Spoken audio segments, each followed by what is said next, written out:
เยซูวางใจในพระองค์ผู้ทรงชัยพระผู้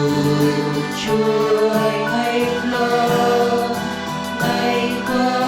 มรู้กันดาวเมื่อข้า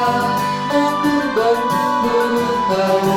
ในความรู้พระนั้นของเรามาจากไหนจากพระองค์ผู้สถิตบนสวรรค์ทรงเป็นศิลาและเป็นความหลอดพระจะมั่นคงเราพึ่งพระเยซูวางใจในพระองค์ผู้ทรงชัย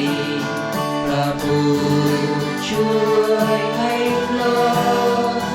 ในความรู้กันดาวเมื่อข้า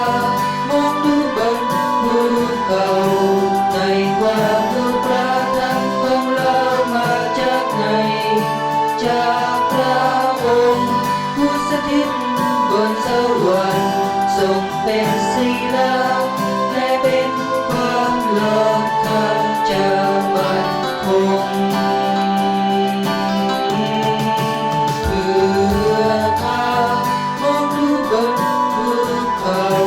ในความรู้พระทักของเรามาจากไหน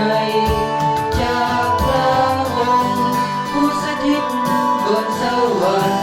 ทรงเป็นศิลาและเป็นความหลอดพระจะมั่นคง